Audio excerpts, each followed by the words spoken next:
Hello, nerdologists. It's not Wednesday, it's Thursday because midterms have taken over my life this week. But last one's due today, and then it'll be done, and then it'll be spring break, and it'll be awesome. But midterms is also the reason why my room is messy. Thankfully, you can't see most of it from this camera angle. Would also like to point out that Michelle was really proud of herself for getting my name right on Monday, and she got it wrong, which was pretty adorable. Michelle, I love the fact that you are bad with names because it disguises the fact that I am also bad with names. Just maybe not quite at your level. But seriously, at the end of all my videos, I have to think about the fact that Chelsea is on Friday. Even though Chelsea is always on Friday, you think I would just know that by now. But no, I always have to think about it. Which is why occasionally sometimes I just say, I will see you next week, because then I don't have to think of names. I also think Chelsea and I have it easier because, like, there's one M name and one C name, whereas Michelle has to deal with two C names, which is a lot. That's difficult. Also, Michelle goes on Monday. I've learned that. Alliteration. Yeah, so that makes it easier. So, anyways, on Monday, Michelle, you talked about some family stories that you weren't sure if they were true or not, which got me thinking about my crazy family and all of the crazy stories about my grandfather, which don't sound true, but I really don't doubt that they're true because he was really just that crazy. Some background. My grandfather on my dad's side is French Canadian, and so we like to blame all of our craziness on our French Canadian ancestry. My favorite story is the time my grandfather pulled out his own teeth. Actually, I don't think this just happened once. I think this happened multiple times. Because my grandfather was pretty frugal, so he'd go to the dentist, and the dentist would say, "Oh, you should get that teeth pulled, and it will cost you X amount of money." And so my grandfather would be like, "I'm not going to pay that much money. I can just pull out my tooth myself." So he'd go down to the basement, take like a shot or two of whiskey to help with the pain, get out his pliers, and just like grip on what you hope is the right tooth. And he pulled out his own teeth. Who does that? My other favorite frugal grandfather story is that when he got older, he needed a hearing aid because he was having trouble hearing. And so doctor said, "This is how much it's going to be, and you should probably get two of them." Except my grandfather didn't want to do that. So he drove up to Canada, where I guess it was cheaper, and he got one hearing aid.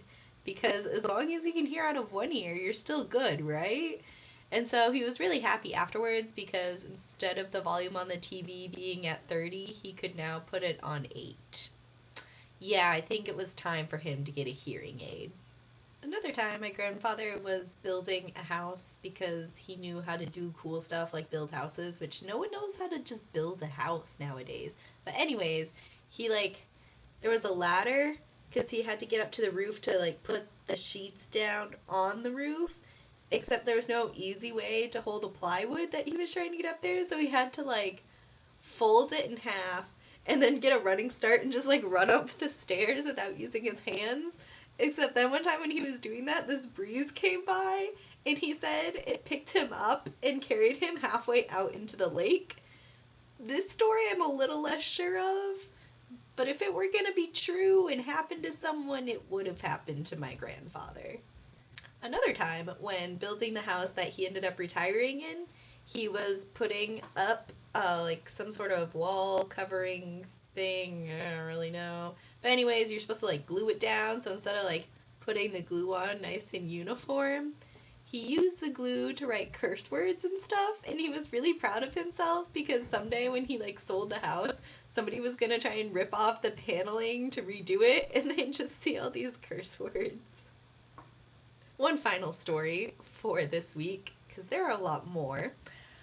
One time, my grandfather was watching TV and he saw this blind woodworker, and he was using like the table saw and stuff, and like he couldn't see. And my grandfather was just so amazed that someone could do this because he did a lot of woodworking and I don't really know, made stuff with wood basically. So he said, "If he can do that, I can do that." So I went downstairs, turned on the table saw, lined up the piece of wood, closed his eyes, and then went for it and got a nice long cut all the way down his finger. Mostly, I'm just grateful that he didn't cut off his finger because that would have been a very real possibility. I don't know why you would be tempted to try to do blind woodworking. That just sounds like a really bad idea because it was a really bad idea. But that is just the kind of person that my grandfather was. So I hope you enjoyed these stories of my crazy grandfather. If you would like to hear more, there are more stories. Those were the more appropriate ones, however. And so, yeah, that is my crazy French Canadian family. Chelsea, I look forward to your stories on Friday. And hopefully they aren't as crazy, or maybe hopefully they are as crazy. I don't know. It's hard to live up to my grandfather. Sorry you have to go after me. So, yeah, I will see you all next week.